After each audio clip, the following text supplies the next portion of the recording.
You ready for this? Give me the loving! Welcome to About Time, a Doctor Who podcast. I'm Stephen, and I've been a Doctor Who fan since 2005, and usually I'm joined on the podcast by my boyfriend Ben.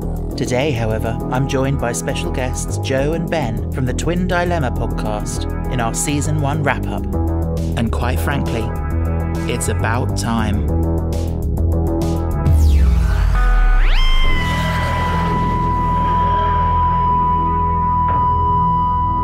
Hello listeners, welcome back. This week, just to finish off our discussion of Season 1, I'm joined by some very special guests. I'm joined by Joe and Ben of the Twin Dilemma podcast. Hello boys. Hello. Hello. Yeah. Hello, my friend. Thank you for coming on the podcast. Thank you for having us. Oh, you're very welcome, man. You're very welcome. Indeed. Very excited. I love listening to your podcast. It's so much fun. There is just something about your vibe of, obviously, you're twins. You've known each other literally your whole lives. And you're both Doctor Who fans. It's just like such a fun vibe.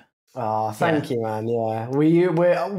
I'm glad you say that because we often think most people probably find us really negative and just sort of. Well, that's the thing, actually. I think a lot of podcasts are scared to be negative because you don't want to come across too negative, but you guys are just very honest. You just have your reactions to things and you just say what you really think and you sort of talk it out between yourselves. And I just think it's cool. Oh, so yeah, listeners, if you haven't checked out the Twin Dilemma, definitely do that. When did you start your podcast? What made you do that? I think the 60th was probably, if not the just direct cause, at least had some subconscious sort of influence because Doctor Who is becoming relevant again. And I think it was a time where we wanted to sort of express our love for Doctor Who in a different way and sort of put it out there and talk about episodes. Have an excuse to talk about episodes again in the sort of format. I think that allowed us to sort of, because we've watched Doctor Who time and time again, so it was like a new way of sort of doing Doctor Who, I suppose, for us.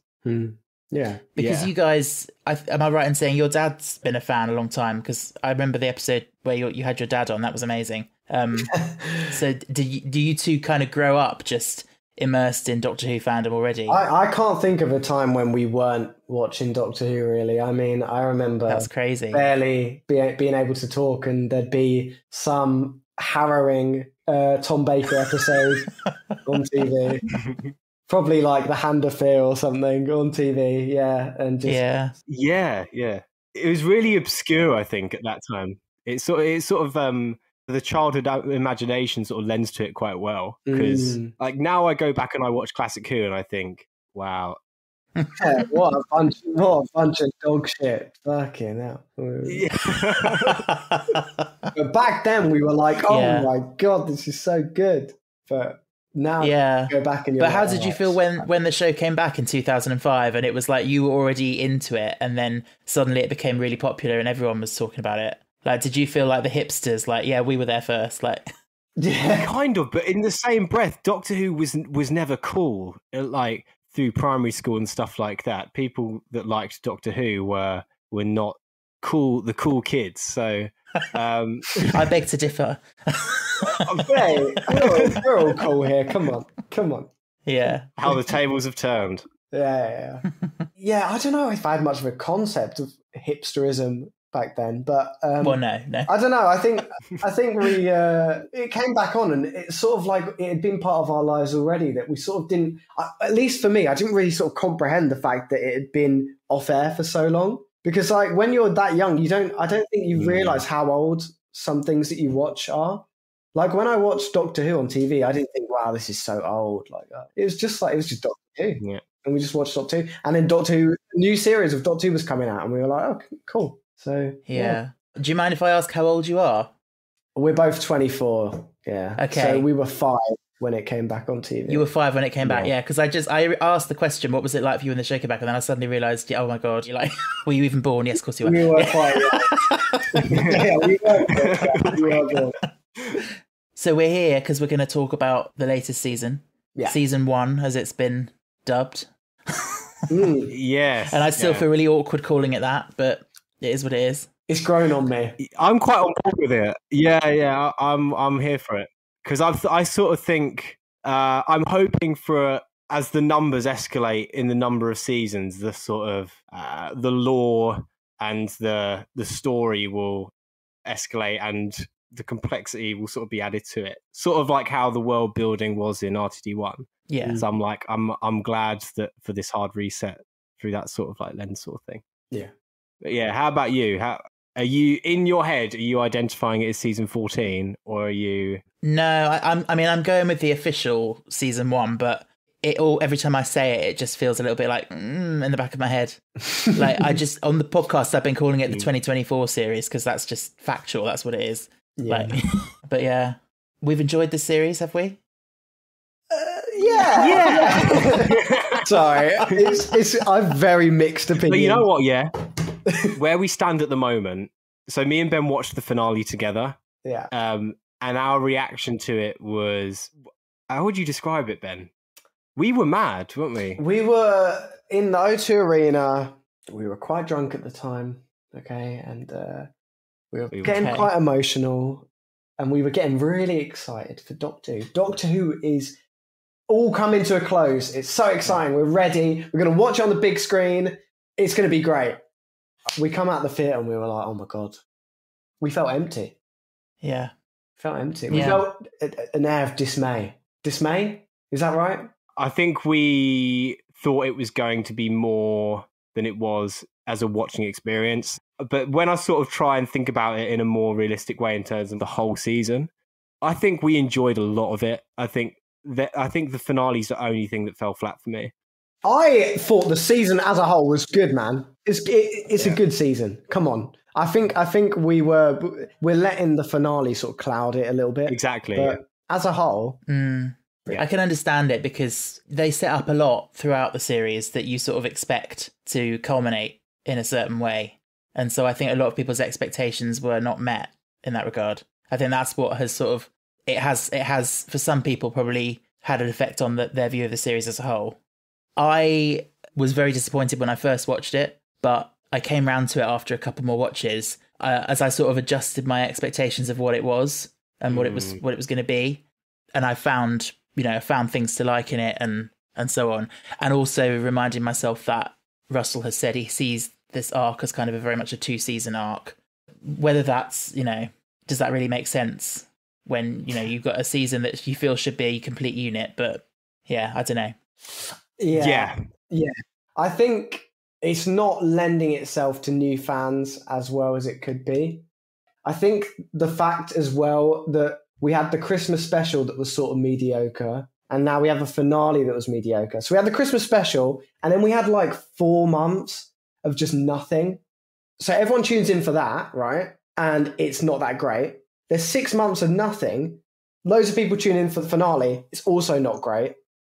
Kind of like it's not really lending itself to the fans that well. Also, there's so many unanswered questions, and like how many people are going to tune into season 2 after new fans? How many new fans are going to tune into season 2 to find out what happens next? I don't know. Maybe I'm being like pessimistic. I'm going to tune into season 2, but I don't know about other people. Yeah. The thing is though, for people who are brand new to the show, like I feel like they don't necessarily have that expectation of what to expect from a finale. Whereas for us, I think we're very much basing it on particularly, RTD1 finales, which this very much didn't fit into that same mold of. So I think that's why it was so sort of unexpected. But for people who have never watched the show before, I guess, they may have loved it. Yeah, that's a good... Yeah, I think it definitely felt, if you're coming on at the Church on Ruby Road, it's like a bit of it's at the very least a character climax for Ncuti's Doctor. It's the most you see him sort of like burn. And I think that's significant for the newer fans.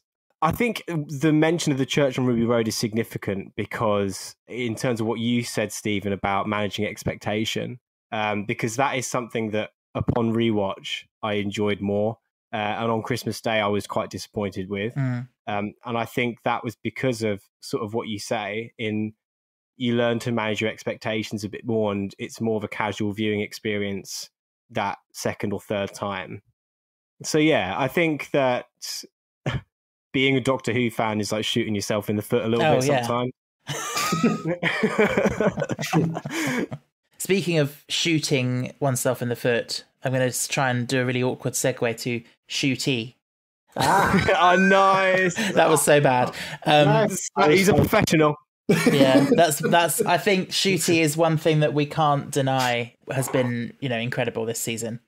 Yes, yeah. And you know what? I'm sick of people saying that he's meant to be emotionally healed, but he's crying all the time. Oh God, yeah. That is emotionally healed. You know what? Yeah, exactly, 100%. Yes. Healthy to cry, guys. He's letting it out. Yeah.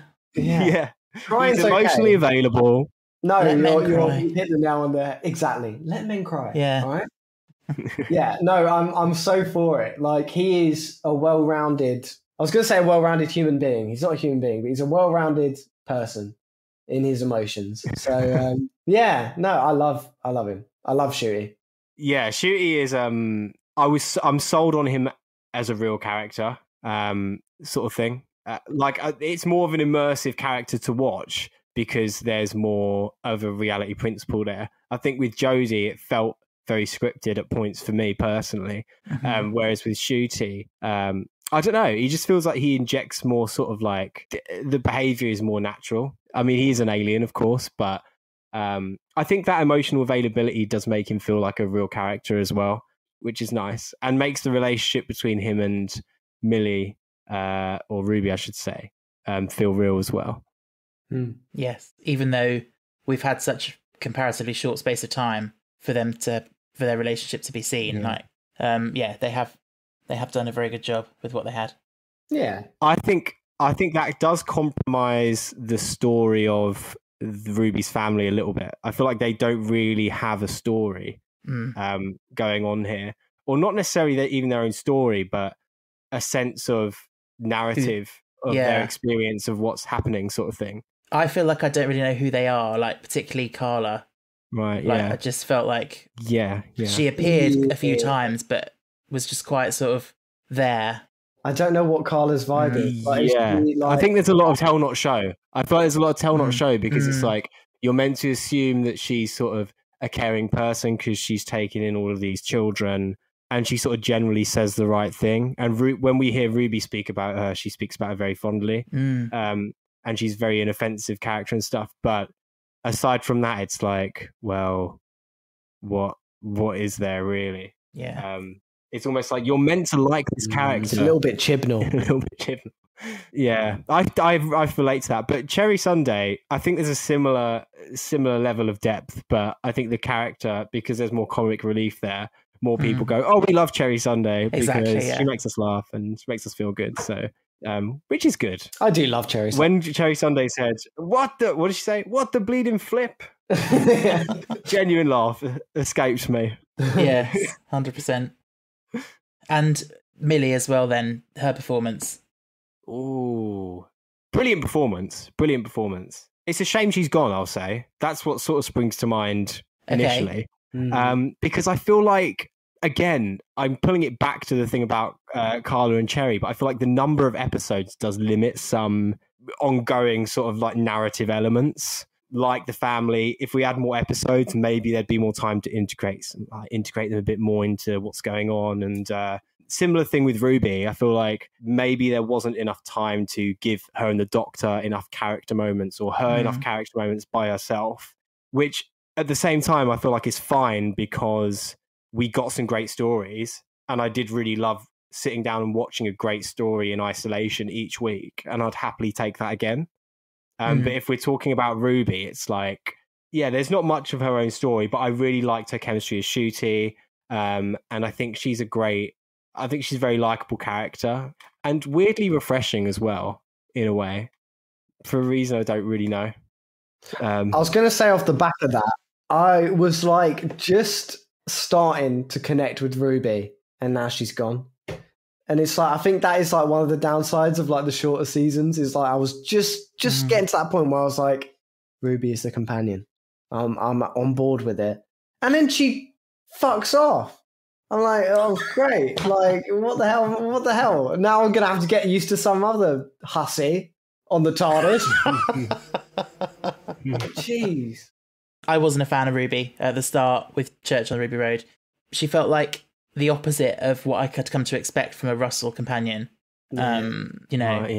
She didn't feel like one-dimensional. Exactly, yeah. She didn't feel like a real person with a real life like the others did. Yeah. And I was I was holding back with that criticism, thinking, well, wait and see where it goes because there might be a reason for that and blah blah blah. Thinking, perhaps she's, there's something mystical about her or something. But then it turned out there wasn't, which is I'm fine with that.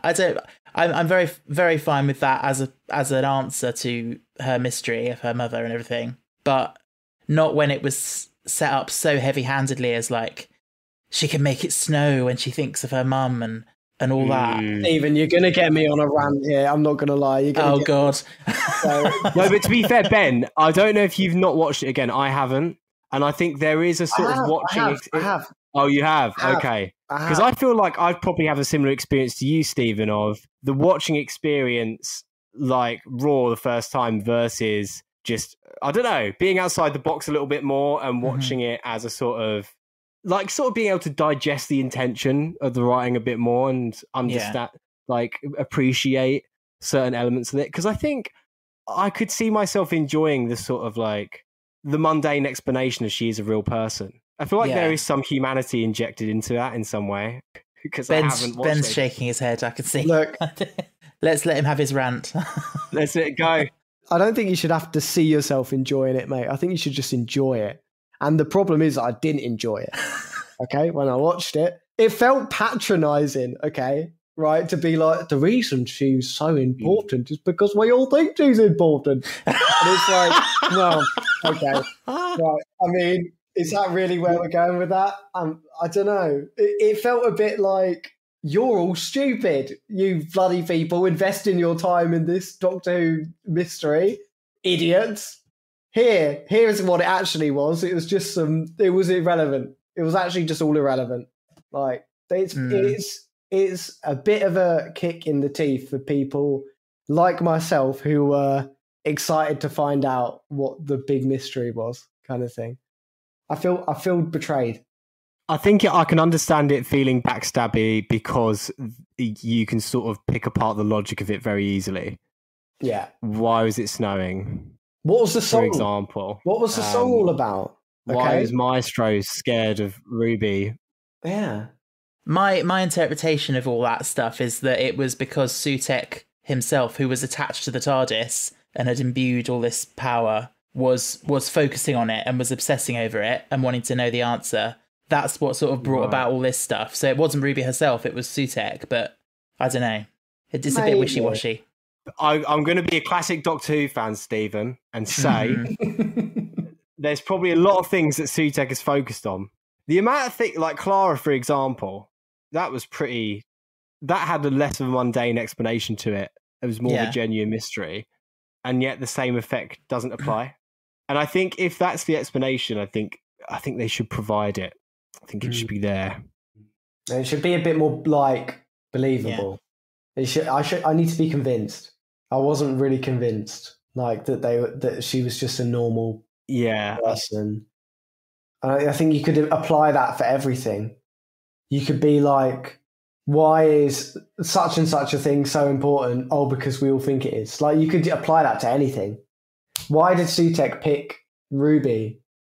Yeah. Like, you could pick that with any companion.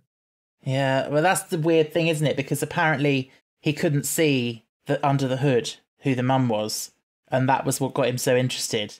Like, it's just a hood, it's just a cloak. Like, so pointing at and why is a 15-year-old wearing a cloak? Like, pointing at the lamppost thing as well. It's just like, she was naming you. Yeah, she was pointing at the name of the road. It's like, who does that? Who like really ominously like fucking pointing to the? No one does that. Naming her to like the no one that's there to watch kind of thing. Like, why would you do that? It's just a bit weird, Russell. And why did the Doctor's memory change when she wasn't pointing the first time and then she was? Like, yeah, I don't know. Yeah, I don't know. And apparently the lamppost wasn't even there in the Christmas special anyway. So was it not? Really? You're kidding? Apparently someone said, yeah. So So how can you're supposed to be able to at least work it out if you look for the clues, but the clues weren't even there. Oh my God. You know what? I think part of it is that, like, the last episode, there wasn't much action to it. And so I was sort of waiting for this reveal to sort of pay off the fact that there wasn't much going on. And then that was the reveal. And so we were just sort of left with this feeling of, oh, well, nothing really happened in this episode for me, in the sense of nothing really exciting happened the whole time. Sutek got dragged through the time vortex. That was pretty epic, bro. No? Don't think so? No? I don't know. Don't lie with that? Don't. I'm going to start on a rant. Should we talk about something else? No, what was your favourite episode?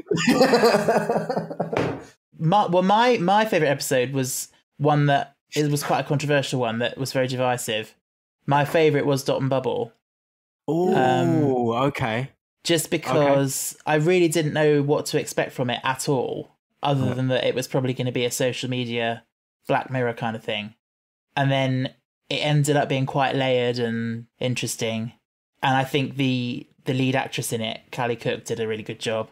And I just thought it kind of felt like Doctor Who doing what it does best in a way, which is like, we've had quite a lot of quite different experimental episodes, and this was quite a different experimental episode, but it still also felt like proper Doctor Who as well. Mm. Yeah, I suppose there was the monster of the week element still there, and a problem to solve. And in that sense, yeah, I can see that it's very Doctor Who, but it felt very different. It felt very stylistically iconic, I think, because it had, I said this to you, Ben, when we were watching it, it has this sort of palette to it. But all this sort of, it's hard to explain. Yeah, it has a colour scheme to it. It does, I think that's really, probably yeah. the city and also the bubble. But yeah, there's definitely some iconicism to the episode. But yeah, I agree with you. It also still retained. It's not a heaven sent. It's still like an adventure of the week, or problem of the week to solve, rather, as well. And that last scene super pays off, right? Oh God, yeah, 100%. Just in the acting there, I think me and you said, Ben, that was the moment where we were like, he's the Doctor sort of thing, in his own way as well. Yeah, and especially knowing that was like the first scene he filmed, so that's just even more so. Yeah, great work. Yeah, definitely. And it's so funny the impact that the sort of main character had. I can't remember her name. What's her name? Lindy. She had to the point where people were like hating the actress, like, on social media. Oh God, yeah. And it's like, that's how you sell a part, you know?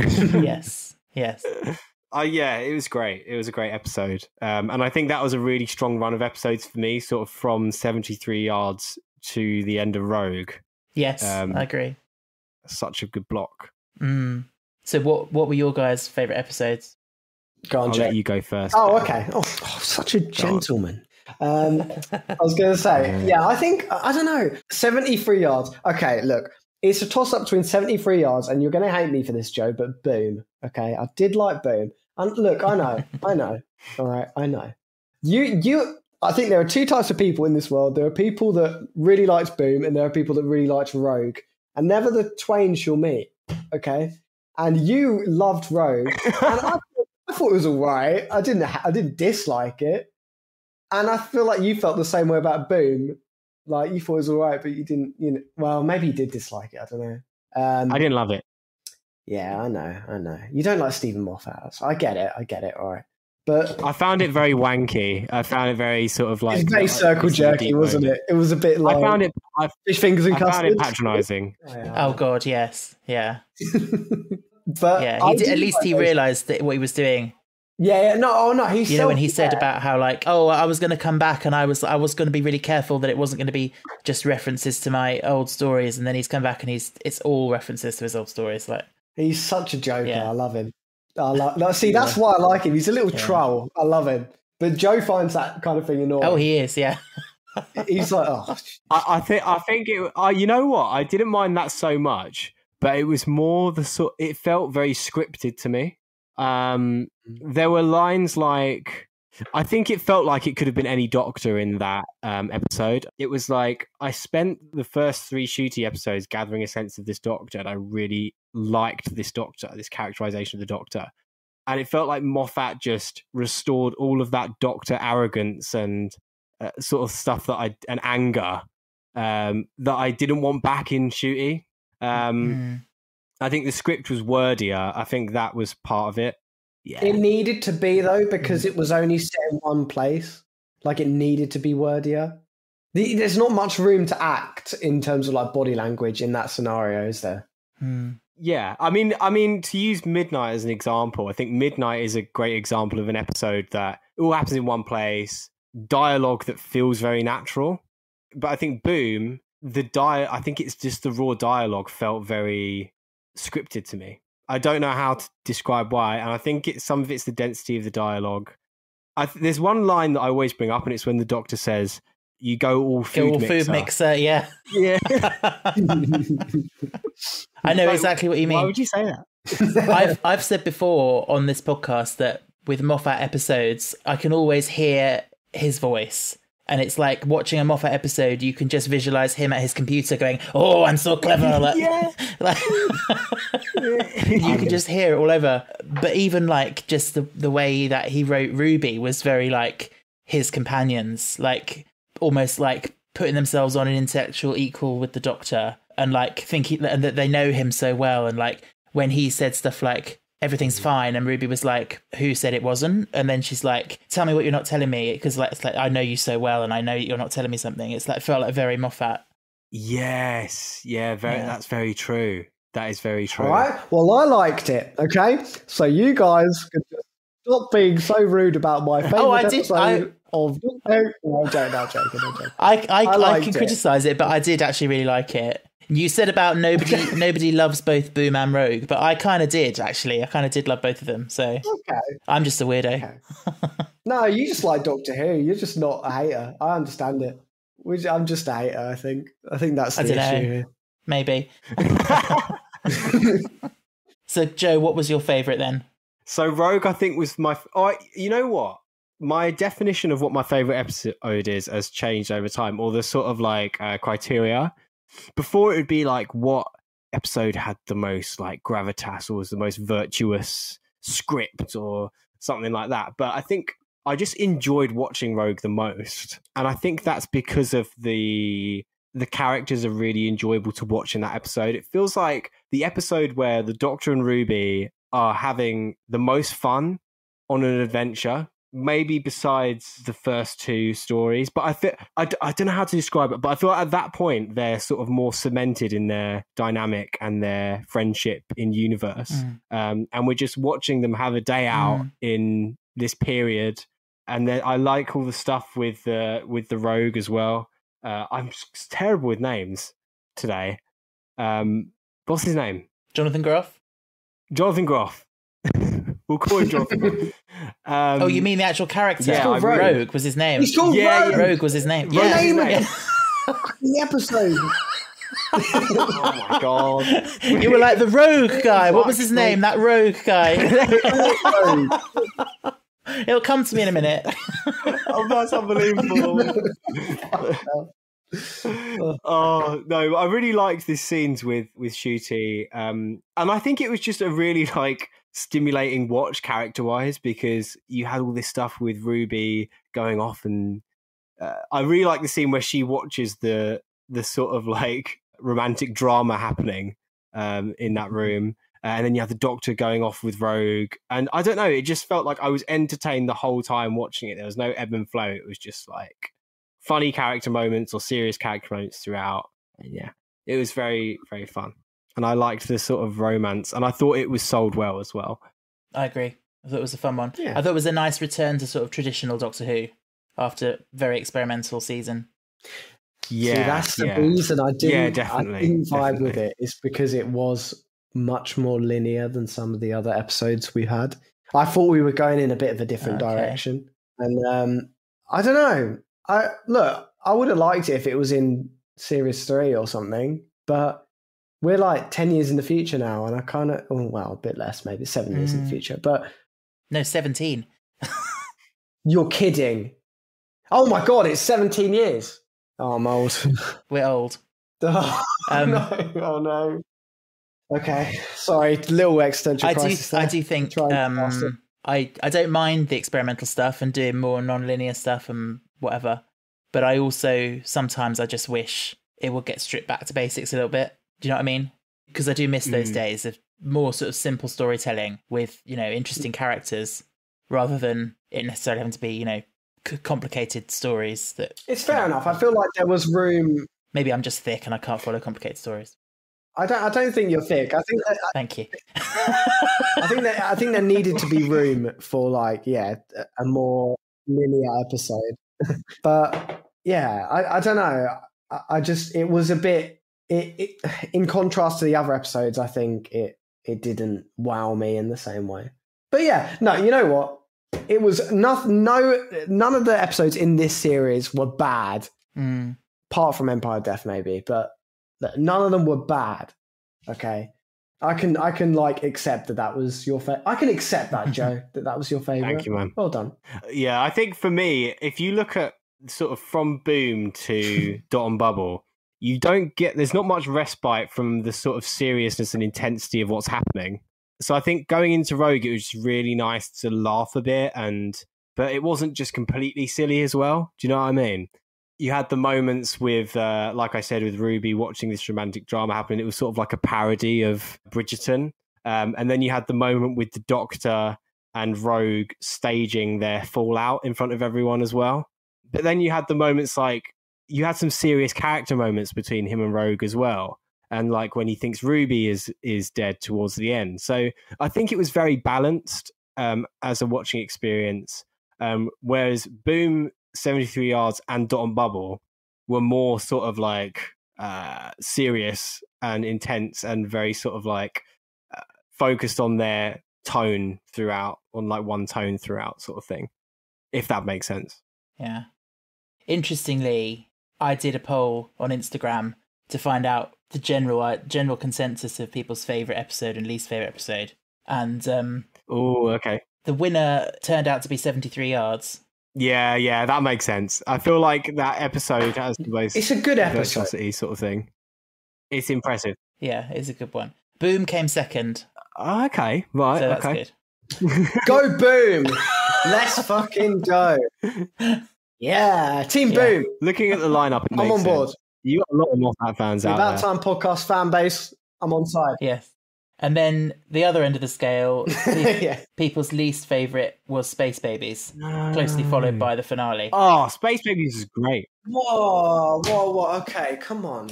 Okay, let's talk the babies. Let's talk Space Babies. Apart from that little fucking weirdo, Eric. Andy. Is that his name? Andrew? Eric. Andy? Yeah. That little fucking creepy baby. Eric. Sorry, I knew it was one of them white people names. There's not much going on. Eric. All right. Creepy guy. I can't understand why his face was so constantly like perturbed.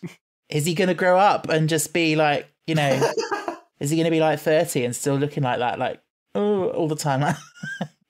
Even when the character was supposed to be happy, like, oh my God, it's mummy and daddy. He was facially looking like, oh my God, it's mummy and daddy. Like, I don't want to be here. Oh my God, it's mummy and daddy. Oh.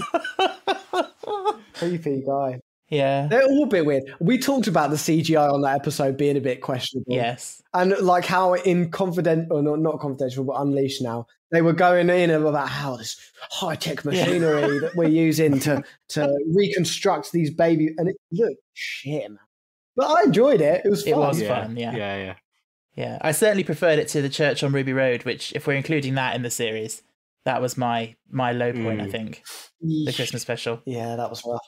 I found Space Babies quite reassuring off the back of that because of sort of what you said, Stephen, about Ruby's character feeling like she doesn't conform to that Russell trope of being feeling quite real. In Space Babies, I didn't necessarily shake that feeling, but I also felt that her and Ncuti was so entertaining to watch on screen in that episode that I was like, okay, if this is what we're getting instead, I can live with that, you know? Mm. Yeah. It was kind of Ruby's end of the world or whatever, like that companion's first trip I thought exactly the same thing. I thought it was a bit of the vibe together. Vibe. Yeah. What did we think of the Devil's Chord? Oh, I think it's the strangest of the lineup. Yes. I think I feel like I've identified a God episode's issue. It's hard to explain, but it can only go so far. Because the God has all this power, it almost feels like an anticlimax every time because it never gets to a point of devastation, really. Or not yet anyway. I suppose it's Sutek it has, actually. But then it gets to a point where you have to sort of reverse everything. So I guess watching it, I don't know if it's watching it as an older viewer, slightly older viewer than when I was a child, but I sort of have this knowing in the back of my mind that, this is a God, but it's going to be beaten in about 40 minutes. No, I know exactly what you mean because, that's the thing with these beings that are supposed to be so powerful. If they don't succeed in what they're doing, they don't seem as powerful as they're meant to be. Yeah. And if they do succeed, then it's like, okay, what now? Sutek killed everyone, and then he just sits there on the TARDIS, like, okay, I'm exactly. done now. I think there's a lack of sort of complex incentive. It's like these gods just want to have fun and fuck around and cause chaos and destruction. It's like, okay, but it's nice having a villain that has a bit more complexity to their incentive and the characters behind that sort of thing. Do you know what though? I think they hit the nail on the head with the toy maker. I think they got it right that time, and then all the times after that, it's been a bit like, do you know what I mean? Like with the toy maker, it was a bit like, it's just the correct amount of chaos where I'm like, okay, I'm into it. But then the other ones, it's like it's either too much or too little. So yeah, I don't know. Anticlimactic. Yeah, I agree with you. And also, I don't know, I mean, variety is good, but you've got Maestro, who was very Looney Tunes-esque and quite silly. And then you've got Sutek, who's meant to be of the same ilk, who's, completely the opposite. Oh my God, yeah. What are those dinner parties like? Jesus Christ. I guess I can kind of take it as they're the gods of what they are, or the gods of... A god of music might be a bit more sort of zany, and then a god of death. God of death might be more sinister. Well, god of death, god of music. Which is worse? We're gonna have to ponder on that one. But I liked the Beatles parody. That was great. Or the shit Beatles song. That was probably my favourite bit. Yeah, that was funny. I still get that stuck in my head to this day. I got a dog. He's got Fred. I think we need to do a cover. Oh, for sure. And yeah, we've talked 73 yards. We've said it was good. It was one that left a lot of questions for a lot of people. I'm surprised actually that came out on top of the listener poll because I thought it was quite a divisive one as well. A lot of people hated it, but I don't know. I think the negative voices are always the loudest. True. Yeah. I think I felt that way about the whole season. Actually, I felt like there were a lot of negative voices that seemed very loud and seemed to be drowning out. Not even necessarily drowning out those that enjoy it, because I think those that enjoy it just sit and enjoy it. And, that's the sum of the experience for them. They've got no grievance, so they don't feel as much incentive to share anything with people who they don't know. Oh, 100%, yeah. So, yeah, it'd be nice. Let's make this a space to share what we liked about it. Yeah. Again, great work from Millie Gibson, especially being the first thing she filmed. God, yeah. Age of 18. She carried that episode really, really well. Does make you think, what are you doing with your life? Oh yeah, I know. Well, she's already had a career on Corrie or whatever, yeah. But yeah, I found it interesting how, even though she spends most of that episode without the Doctor, her character of Ruby was so defined already, even though that's the first thing she filmed without Shooty. Yeah. And she was so herself, as we've come to know her in the series. I really liked that. Yeah. I think it was very good to see her carry an episode so well. And I think she didn't have a huge supporting cast to sort of bounce off of as well. A lot of it is sort of very focused on her. And I know you get scenes like those sort of scenes where she's dating a couple of guys, and there's a scene where she talks to... A lot of people feel almost like extras or spare parts to her story. There's no...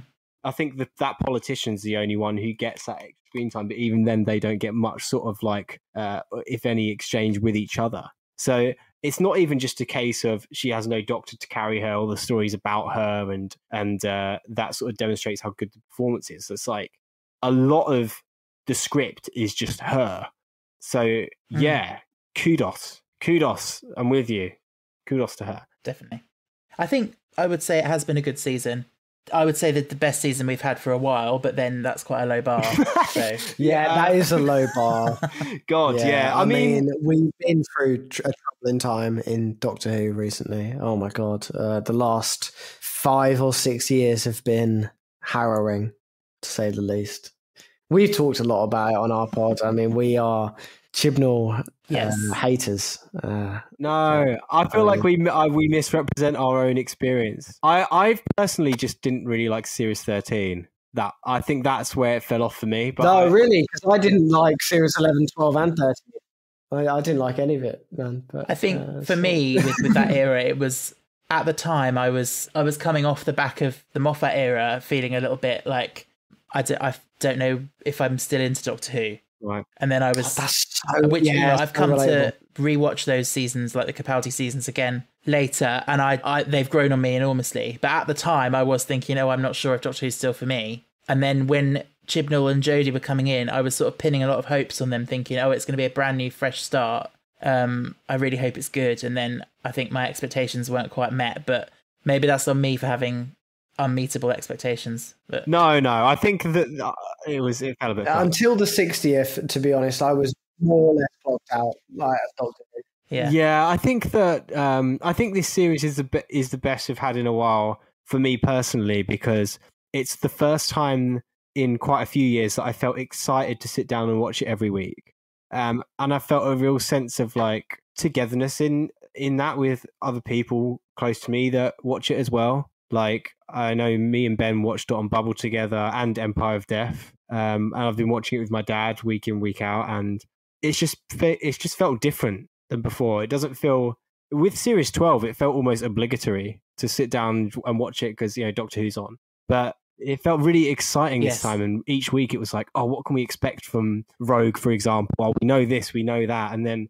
having a chat, staying up at 1 a.m. for an hour later, chatting about the episode because that's when it finished. And I think that was different as well. The fact it aired at midnight, and it almost felt like ceremonial, like staying up. Yeah, I wasn't actually on board with the whole midnight thing, but actually, like the fact that it aired at midnight, kind of, it's a bit like every week is a premiere. Exactly. That's quite exciting.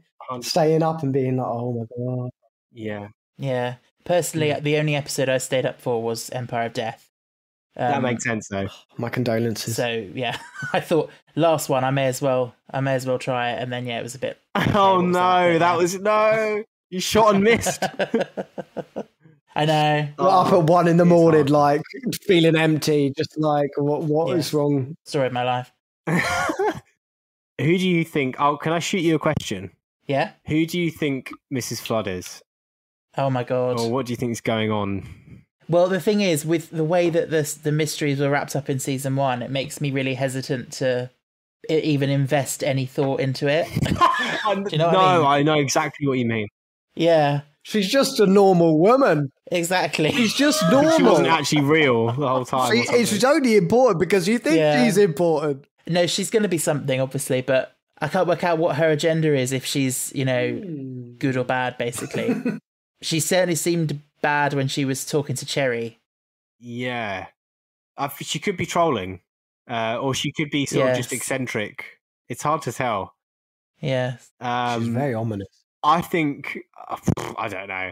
I think it would be really cool to have it lead to like a what the fuck moment, because I think Doctor Who needs that again. I'm getting a bit addicted to it, like the biogeneration thing, and David Tennant coming back. I almost want another what the fuck regeneration moment. We need Shooty to turn into Mrs. Flood spontaneously. Oh my God. And everyone goes, what the fuck?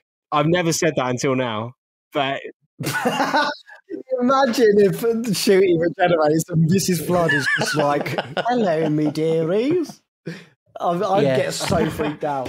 That would be... No, that probably won't happen. But yeah, I hope that she's someone that's... it'd be cool if she was someone that's linked to an existing concept in Doctor Who, but isn't an existing character, if that makes sense. So like is a Time Lord or... Oh, I see, yeah. Like, or is a maybe from the Doctor's original planet, or I don't know. Yeah. I don't know. The daughter, not the granddaughter.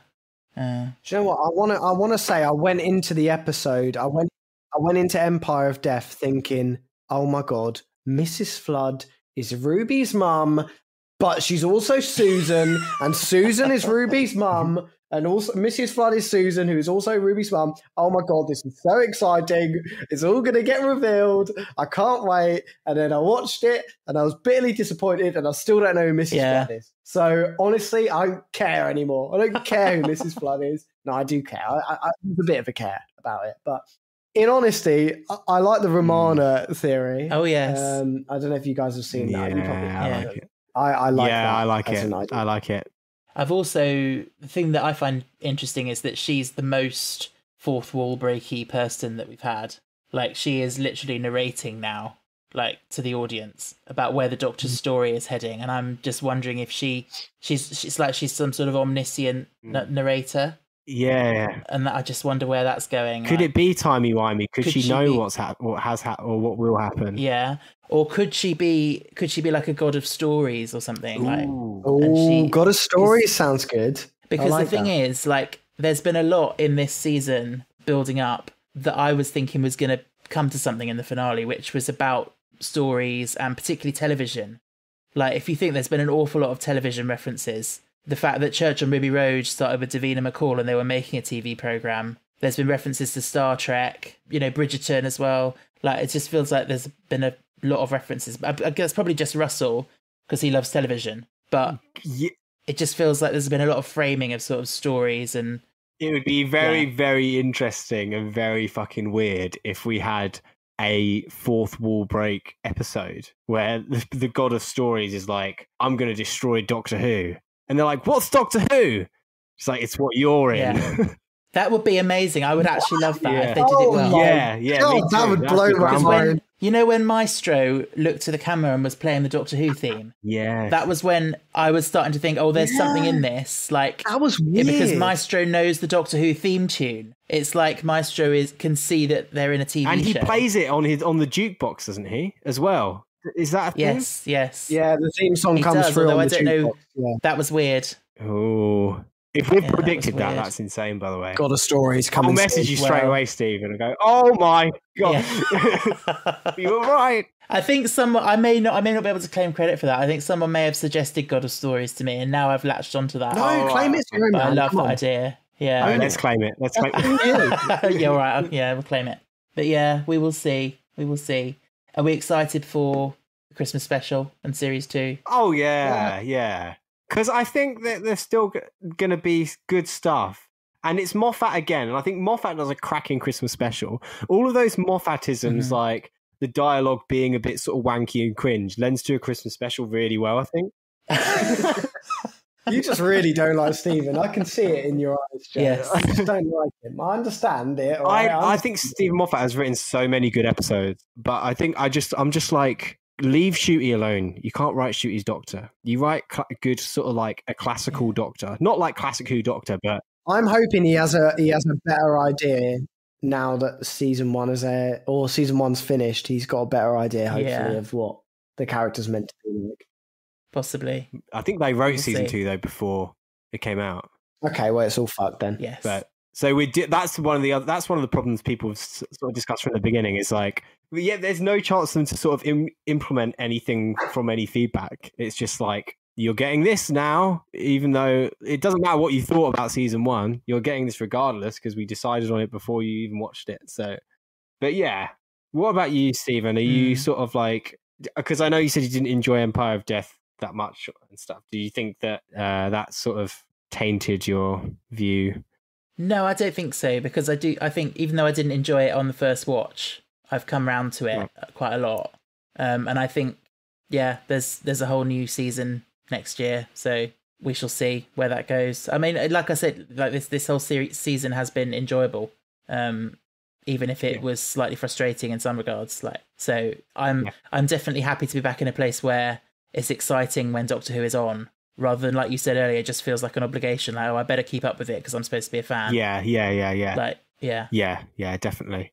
And it's nice to know when it's coming as well. I think part of the issue with the Jodie era is like, when are we getting the next season? And then the trailer would drop like 2 weeks before it's coming out. It's like, oh shit, it's coming now. Yeah. There was no anticipation, but I think it's the Sea Devils. Oh, I can't wait to see the Sea Devils again. Butchered.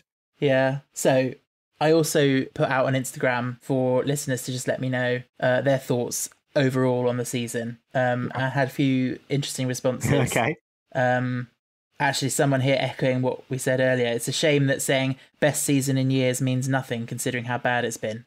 Yeah, I've seen a lot of that, and I almost think I think a lot of people I've seen say that in response to people saying, "Oh, it's the best season in years," and it's almost like an attempt to invalidate their positive reception. But I think that at the end of the day, it is true. Like, it is the best season we've had in years. I think even comparing it to Series 10, it could challenge it. This coming from Joe, the Chibnall sympathiser. Massive, just.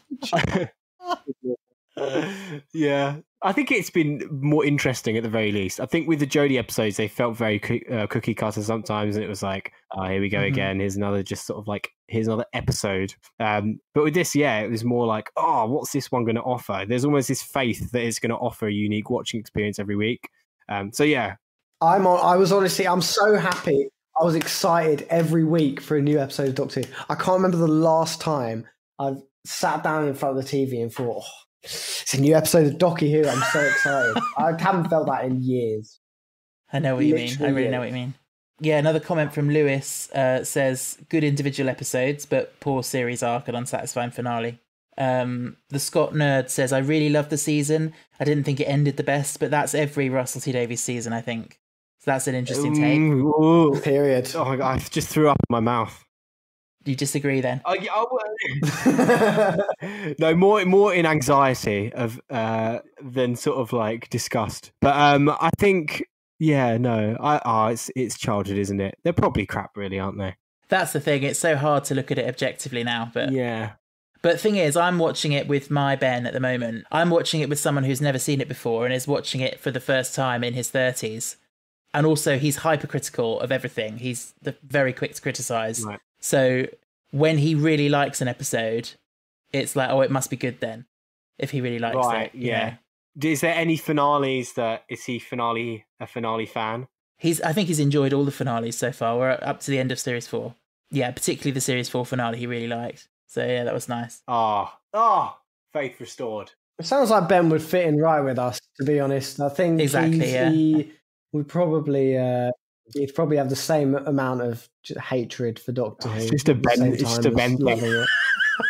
So I think it is just a Ben thing. Yeah, it's almost like he has almost like an allergy to Doctor Who. Like, because when I'm watching it without him, and he comes down the stairs and he sees it on TV, he's just like, oh, puke, and walks out of the room. Like, can't it's like, I do a podcast about it. That's enough. Like, yeah, we talk about it once a week. I don't want to talk about it the rest of the time. Exactly. Yeah.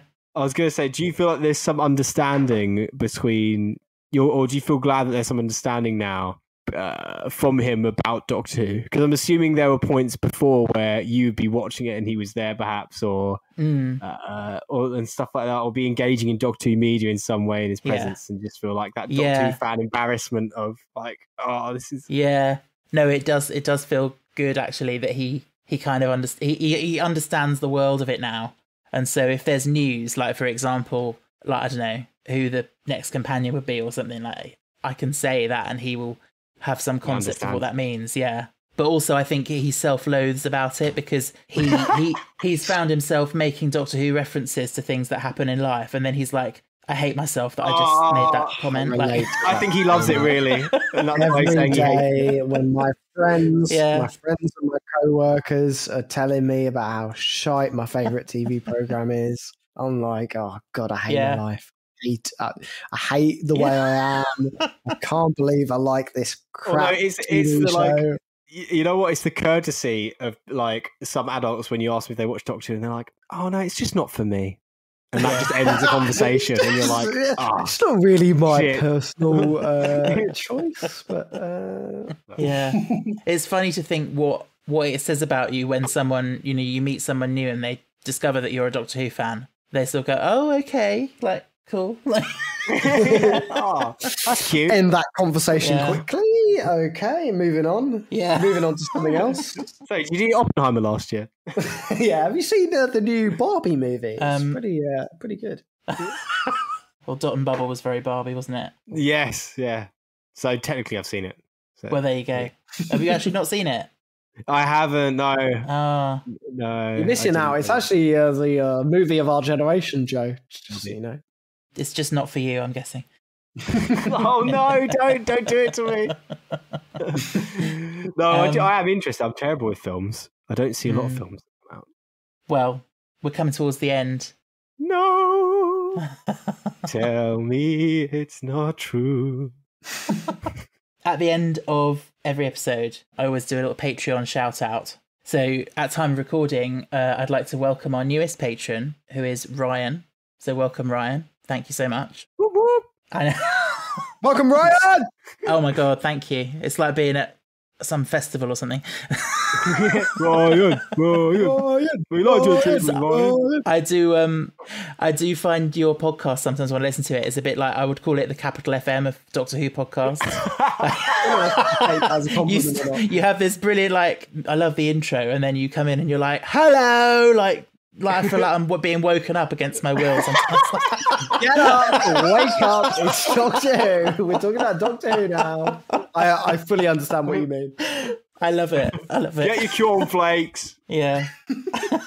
But anyway, Ryan, thank you so much. You joined the lovely team of Louisa, Philip, Northerly, Jason, Joe, Tom, Louis, Michael, Ferner, Heather, Benny, Caleb, Monica, Amber, Jess, Kaylee, Kieran, Jay, Owen, Natalie, Imogen, Sarah, Aaron, Jake, and Matt. Shout out to them.